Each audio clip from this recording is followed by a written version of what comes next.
It's the Al Travis Show. We've got my man in here, our farmer, Jerry Groskreutz. Jerry, how you doing, my friend? I'm hanging in there. I'm very excited because I don't remember many days in July that I'm thankful that a heavy rainstorm missed the farm. Usually, you're Yeah, trying, you're you're kind of hoping yeah. for rain. Well, that's been hit or miss on every farm down here. But I will tell you, my farmer that has his farm right against the golf course. We were talking about it yesterday. I don't know that I've ever seen it this early, this tall, and already tasseled out. I mean, how far ahead of schedule are you people? Well, according to schedule, not really that much because usually we'll see tasseling about the middle of July. Okay.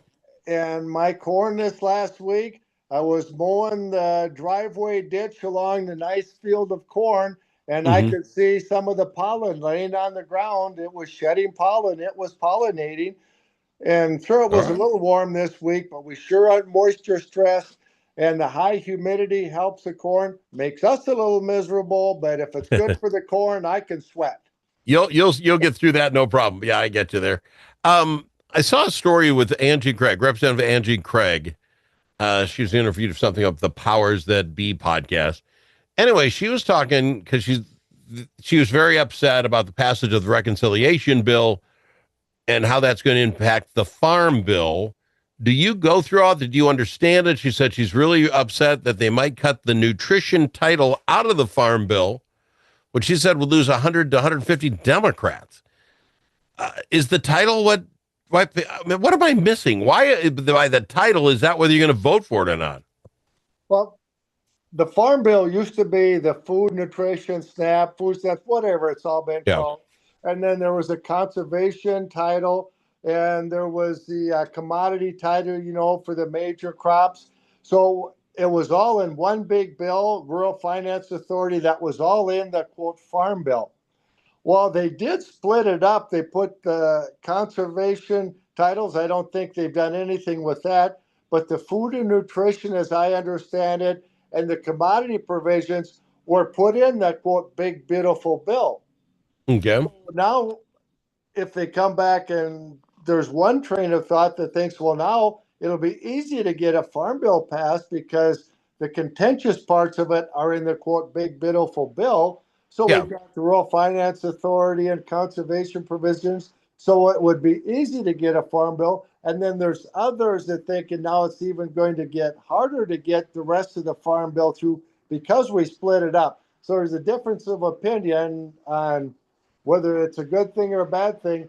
But I'll tell you what, Al, they didn't ask my advice, so I guess it doesn't matter a whole lot. Well, it does because you got to explain this to me. Because let's go back to the tariffs, and this would find I find hard to believe the same issue, and everybody's going to tell me this is going to affect it one way or the other. The tariff thing now, they put the tariffs on, the tariffs bad thing, tariffs going to ruin everything. Are the prices going up or down? Where are you at with the tariffs between us and Canada, us and Mexico? Have we seen any real difference in what happened since tariffs started? Not in my own little world of agriculture, we Okay. haven't seen it yet. Some would argue the price of corn and beans has gone down, but it's about where it was for a while. We're going to meet the USDA objective. Our marketing year ends at the end of August, and we're going to meet the USDA's projection for corn and soybean.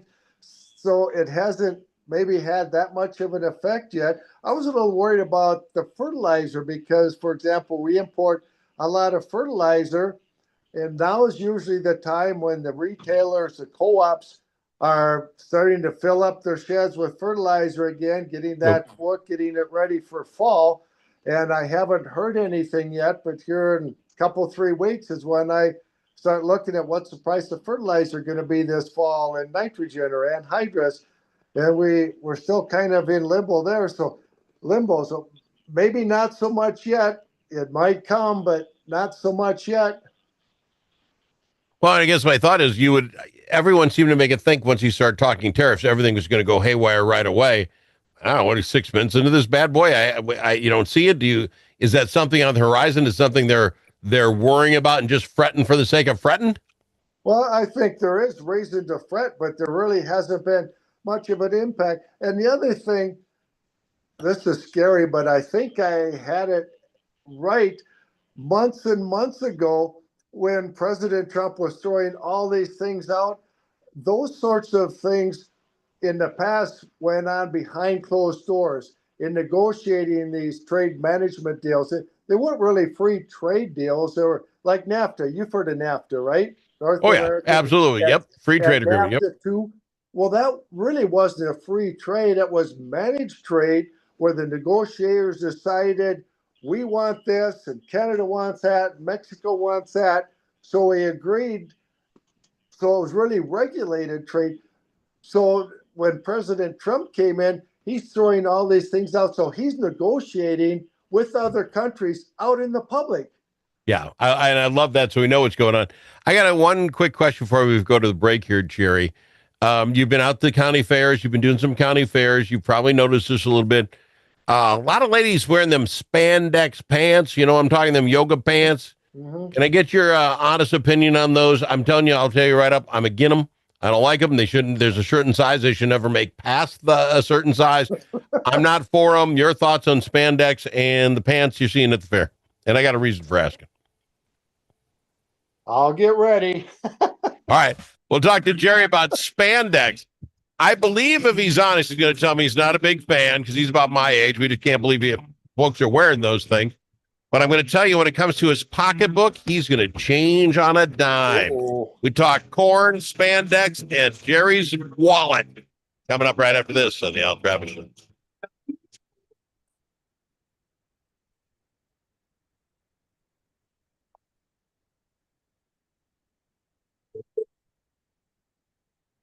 It's the Al Travis Show. We've got him on with us, our farmer extraordinaire, Jerry Groskreutz. Gary, the question was, you for them spandex pants we see everywhere or not? Let's just say maybe this is a sign, Al, that I'm an old fuddy-duddy, maybe even older than you.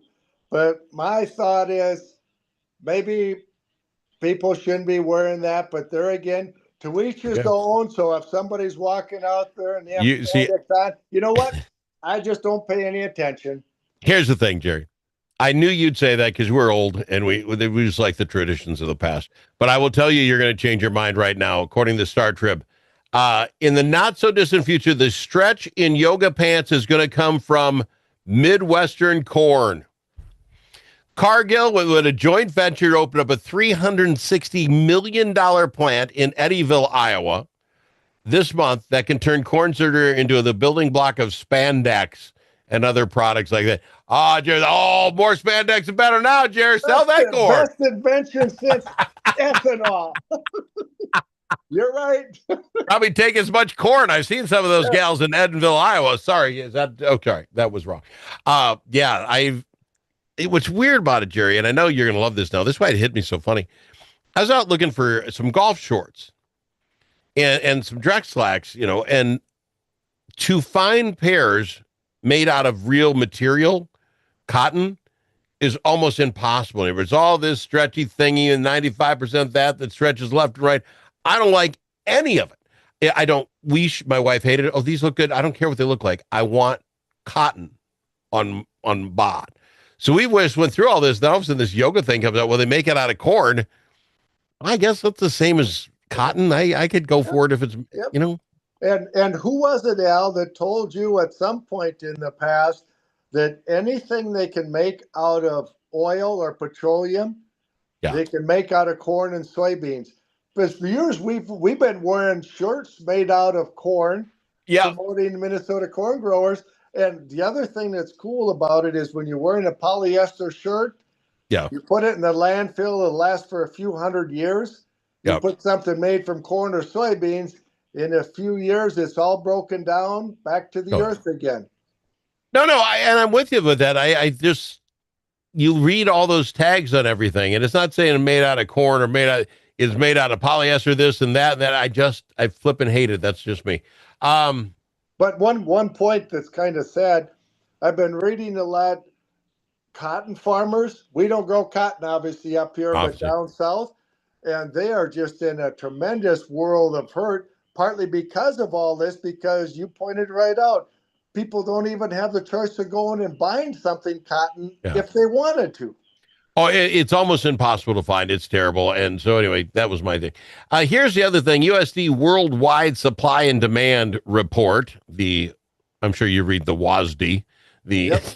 All right. Released on the 11th. So what that 11 days ago, slight decrease in projected 2025 corn production. How is that even possible? Everything's going everywhere. Is there some place that just got wiped out that you're not? How are you having less corn production? How is that even possible? Well, you have to remember that's the entire United States.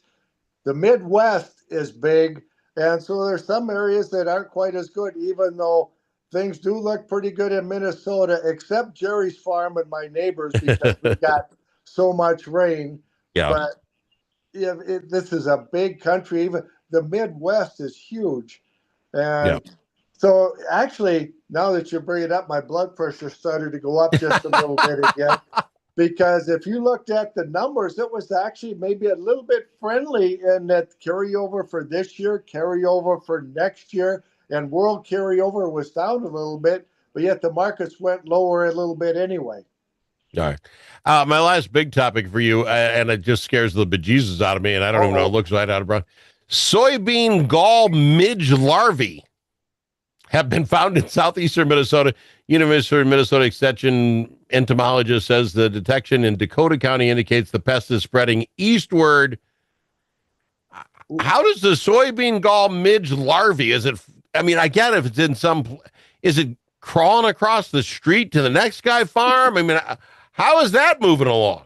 Oh, this was scary. It was typically only limited in southwestern Minnesota.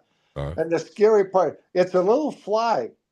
Oh. And so it flies around and then it lays its eggs, and then you get that bulge on the soybeans. And it's really hard to control because there's multiple generations. Sure, an insecticide can kill a fly, a gall midge fly, but in a few days, more flies are born. In a few days, so it would be, we haven't quite figured out, and it can have a pretty big impact on yield. Oh, this is painful again. I didn't read that article. Al knew that it was in Dakota County, and boy, this is painful.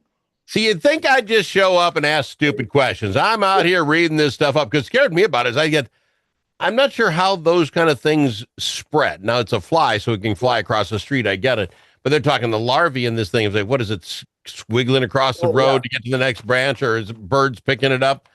This isn't good, Jerry. This isn't good at all. No, hopefully, it kind of reminds me of the soybean aphid going back, what was it, in the mid to late 90s, we first found soybean aphids, and we didn't know anything about it. It had been in Asia or in China, so there was some information there, but we had a learning curve to figure out how to manage and how to deal with it. And I was hoping that the gall midge wouldn't spread too much before the entomologists could figure out how we can manage and control it. How do they not die off every winter? You get 30 below. Where's the midge hiding? And maybe you don't know that question. It just seems so. Obviously, it can overwinter somehow or another, like the aphids overwinter as eggs. So I'm sure it's something like that. I'll have to call a couple of bug geeks that I know, because I'm sure they know the answer. I want to know. What I need to know is they can overwinter in Minnesota, so we got to deal with it. Now, as the farm guy as you are in your neck of the woods, how many not state fairs? You'll go to the state fair. How many county fairs do you end up going to? Have you had any yet? Oh, yeah, I've had the Rice County Fair, and we had the Cannon Valley Fair in Cannon Falls, and then actually have a couple weeks off now, and then it's the Dakota County Fair, the Goodhue County Fair, the same week as Farm Fest, and then there's the Steele County Fair, and then the State Fair. And how many of those do you spend significant time at doing, like the radio remotes and all the rest of that? Oh, most of them. Yep. You do. You really do. I and Gordy, our news director, we get to all the fairs, but it's fun. Kind of like a family reunion. Some people you see a lot, and there's others that you only see at Farm Fest or at the Dakota County Fair or just at the Rice County Fair or the Goodhue County. You only see them once a year at that fair. Oh, and the Dodge County Fair, I did a couple reports. That was last week too. Okay. And when you go to like Farm Fest, you're actually doing you're going to be one of the MCs up there. What do you do at the state fair? I just visited a couple of sponsors who wanted me to do an interview from their booth, what they're doing up at the state fair. Sounds good, my friend. I can't say how much I appreciate you doing this for me. And yeah, I knew what was going on in Dakota County before you did. It's just a thing. Don't let it bother you. I know, Al, you being a highly trained radio professional, it's called show prep. That's exactly. Thank you very much. I appreciate you being on, Jerry. We'll get you back next week. He is Jerry Groskreutz, farmer extraordinaire. 4 generations, 45 years in the farm. He got there when the dirt arrived. More after this on the Al Travis Show.